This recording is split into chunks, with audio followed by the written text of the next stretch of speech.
সাহেব তিনি বাসা ব্লক 2 তৃণমূল কংগ্রেসের কর্মী সমর্থক তথা ব্লক 2 এর যে তৃণমূল তাদেরকে নিয়ে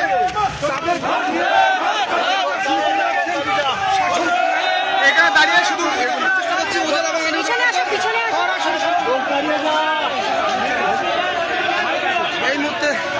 এই মুহূর্তে প্রার্থী আব্দুল মাতিন সাহেব তিনি শাসন তারার সামনে দাঁড়িয়ে আছেন, সঙ্গে বারাসাত ব্লক 2 তৃণমূল কংগ্রেসের নেতৃত্ব, একঝাঁক নেতৃত্ব। দীর্ঘদিন বারাসাত ব্লক 2 হারোয়া বিধানসভার অন্তর্গত একটা দলীয় কোন্দল দেখা দিচ্ছিল নিজেদের ভিতরে। আজকে সেই বিবাদ মিটিয়ে নতুন প্রার্থীকে পেয়ে আনন্দে উচ্ছ্বাসে মেতেছেন, কি বলবেন এই বিষয়ে আপনারা? না, আপনারা বিগত দিনে অবগত আছেন বারাসাত ব্লক 2 সম্পর্কে।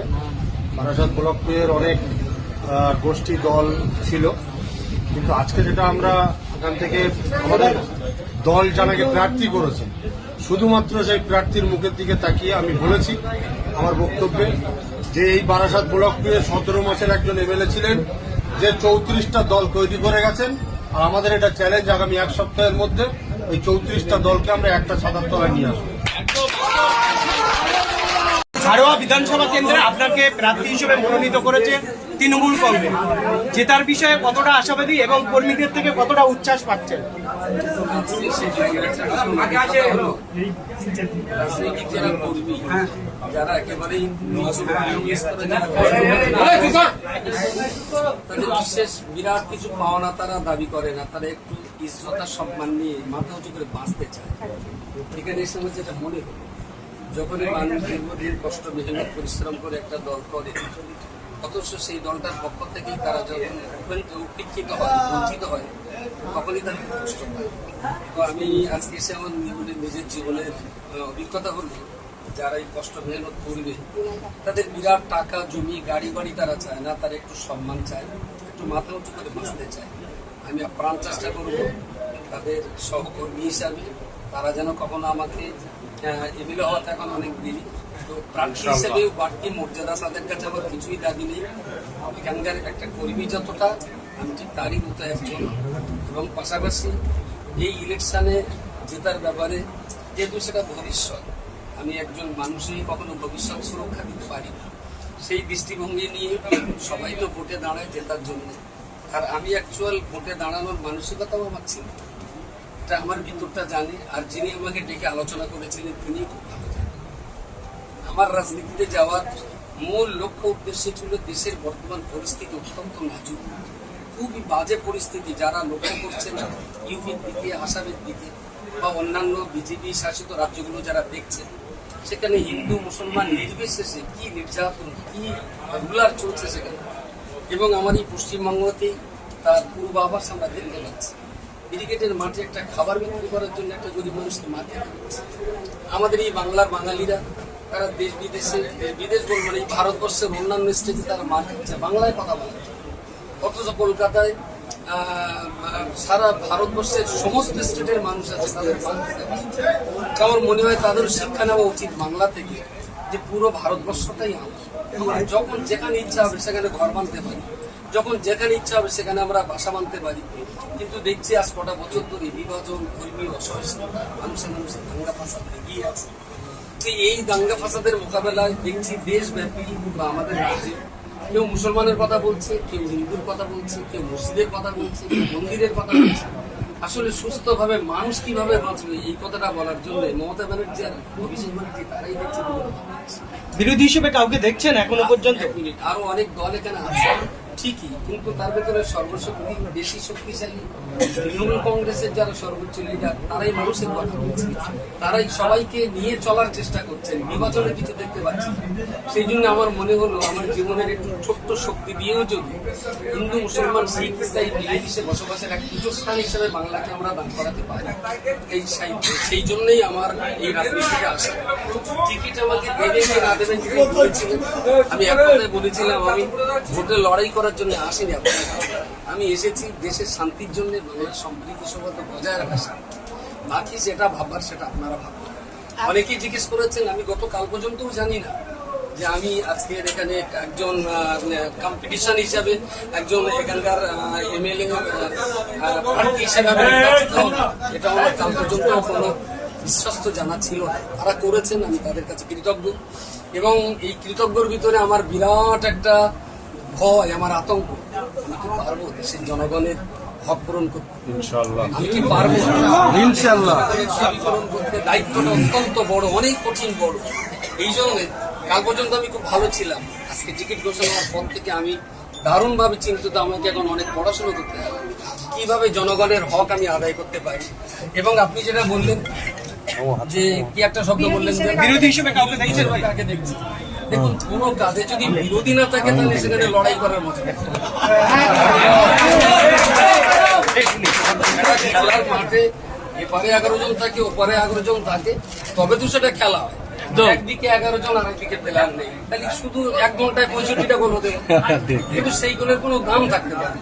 বিরোধী অবশ্যই থাকবে, অবশ্যই থাকুক, তবেই তো আমরা খেলার ময়দানের মজাটা পাবো। শান্তিপূর্ণ নির্বাচনের জন্য কি বার্তা দেবেন? দেখুন, আমি আজও বলেছি ভাঙড়ের মাটিতে দাঁড়িয়ে, মানুষ যদি বেঁচে থাকে তবে পলিটিক্স বাঁচবে। মানুষ বাঁচলে মসজিদ বাঁচবে, মাদ্রাসা বাঁচবে, মন্দির বাঁচবে, সবই বাঁচবে। যদি আসলে মানুষই না থাকে তাহলে আমিনপুর মার্কেটের দামটা কি থাকবে? যদি মানুষ না থাকে তাহলে আমিনপুর এই পার্টি অফিসে কারা আসবে? সুতরাং মানুষ মেরে কোনোদিন কোনো দল হয় না। মানুষ সবাই বাঁচবে। আমি বারবার বলেছি, এখনো বলছি, কোনো মারবো না, কোনো মার খাবো না। এবং আমার এই ভাই বলছিলেন, খুব সুন্দর করে গুছিয়ে কথা বলছিলেন, যে এখানে অনেক দল বিদল, নিজেদের ভিতরে গোষ্ঠীদ্বন্দ্ব, অনেক কিছু শুনলাম। আমি জানি না গোষ্ঠীদ্বন্দ্ব, আমরা 6 ভাই 5 বোন, কোনো গোষ্ঠীদ্বন্দ্ব আমাদের ভিতরে নেই। কেউ মাথা খায়, কেউ লেজা খায়, কেউ পেটি খায়, কেউ ডিম খায়, কেউ ঢাকা খায়, কিন্তু কোনো গোষ্ঠীদ্বন্দ্ব নেই এই 11 ভাই বোনের ভিতরে। কিন্তু এখানে এসে দেখছি আপনাদের বিশাল কষ্ট এই গোষ্ঠীদ্বন্দ্বটার কারণে। তো ভাই একটা দারুণ কথা বলেছেন যে আগামী 1-2 সপ্তাহের ভিতরে আমরা 34টা দলকে একটা দলে পরিণত করতে চাই। আমার ভালো লেগেছে, বাদ দিতে চান। আমার ভালো লেগেছে ওনার মানসিকতাকে আমি স্যালুট জানাই। কাউকে খাওয়াবার পক্ষে নয়, কাউকে তিনি অবজ্ঞা করার পক্ষে নয়, তিনি সবাইকে নিয়ে চলার যে কথা বলেছেন, আমিও তার সঙ্গে একদম একমত। আমরা সবাইকে নিয়েই চলবো এবং খেলার ময়দানে বিরোধী যারা থাকবে তারাও থাকবে।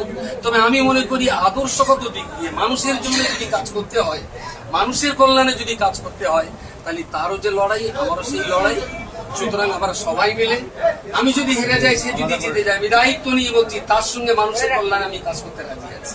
কারণ তার যদি উদ্দেশ্য থাকে এটা যে মানুষের জন্য কাজ করা, তারপরেও বলছি যেভাবে আপনাদের উৎসাহ উদ্দীপনা এখানে রয়েছে, সেখানে আমি আদেও আশা হারাতে পারি না। আপনারা ভালো থাকবেন, সুস্থ থাকবেন, শান্তিতে থাকবেন। এবং কোরআনের ছোট্ট একটা কথা আপনাদের কাছে আমি বলবো, যে নবী ইউসুফকে যারাই কুয়ায় ফেলেছিল, যারা নবী ইউসুফকে কুয়ায় ফেলেছিল, উনি একটা টাইমে কুয়া থেকে বেরিয়ে আসলেন, তাদেরকে সামনে পেয়েছিলেন, বলেছিলেন লা তাসরিবা আলাইকুমুল ইয়াউমা, তোমরা সেই 10টা ভাই যারা আমাকে কুয়ায় ফেলেছিলে, আমি ইচ্ছা করলে আজ তোমাদের প্রতিশোধ নিতে পারি, কিন্তু প্রতিশোধ নেব না, আমি তোমাদেরকে ক্ষমা করব।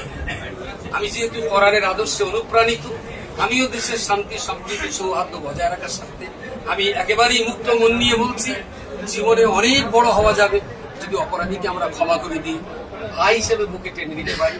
আপনাদের কিন্তু সেই মানসিকতা আমি দেখেছি এবং আগামী দিনে আমরা একে মুখে মুখ রেখে হাতে হাত রেখে রাজ্যের ঐতিহ্য বাঁচিয়ে রাখার জন্য, দেশের অখণ্ডতা রক্ষা করার জন্য, দেশের শান্তি সম্প্রীতি বজায় রাখার জন্য অভিষেক ব্যানার্জি এবং মমতাজির যে স্বপ্ন, তাদের যে সংগ্রাম, সেই সংগ্রামের সঙ্গে মিলেমিশে আমরা দেশের জন্য কাজ করতে পারি, তার জন্য আমরা সবাই গর্বিত হব, আমি আশা করছি। সেখানকার মানুষ যদি আমাকে কিছু কাজ করবার অধিকার দেয়, কাজ করবার ইচ্ছা নিয়ে এখানে আসা। আমি শিক্ষা জগতের মানুষ, সেবা জগতের মানুষ, পলিটিক্স করতে হবে জীবনে আমি কখনো মনে করিনি। কিন্তু দেশ আর রাজ্যের বিচ্ছিন্নতা, ধর্মীয় অসহিষ্ণুতা এক চূড়ান্ত জায়গায় পৌঁছে যাওয়ার কারণে আমার মনে হয়েছে এই সমস্ত পরিস্থিতির মোকাবেলা করতে গেলে কোনো না কোনো একটা পলিটিক্সের ছত্রছায়ায় আসা উচিত। সব দল যেখানে কেউ হিন্দুর কথা বলে, কেউ মুসলমানের কথা বলে, কেউ খ্রিস্টানের কথা বলে, আমার ভালো লেগেছে মমতা ব্যানার্জি, অভিষেকজি, এনারা সব মানুষকে নিয়ে চলার কথা বলেন, তাই আমার ভালো লেগেছে তাদেরকে নিয়েই পথ চলা। আমার দেশ, আমার এই রাজ্যটা যাতে ভালো থাকে, তার জন্য যদি কিছু কাজ করতে পারি তাহলে আমার জীবন সার্থক বলে মনে করি। একটা কথা বলবো, সবাই সমান, আমি কোনো গোষ্ঠীদ্বন্দ্বে বিশ্বাসী না।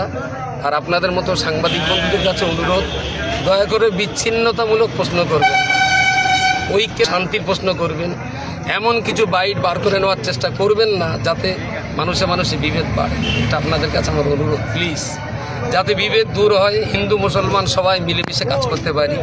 আমি চেষ্টা করব। আপনি বললেন, আমি তো জানি না, এই জগতের লোক না, যদি সত্যিই সেখানে এই ধরনের কোনো গোষ্ঠীদ্বন্দ্ব থেকে থাকে, আমার কাছে কোনো গোষ্ঠীদ্বন্দ্ব নেই। তারা সবাই সমান মানুষ আমার কাছে, তারা আমার একেবারেই একান্ত প্রিয়জন।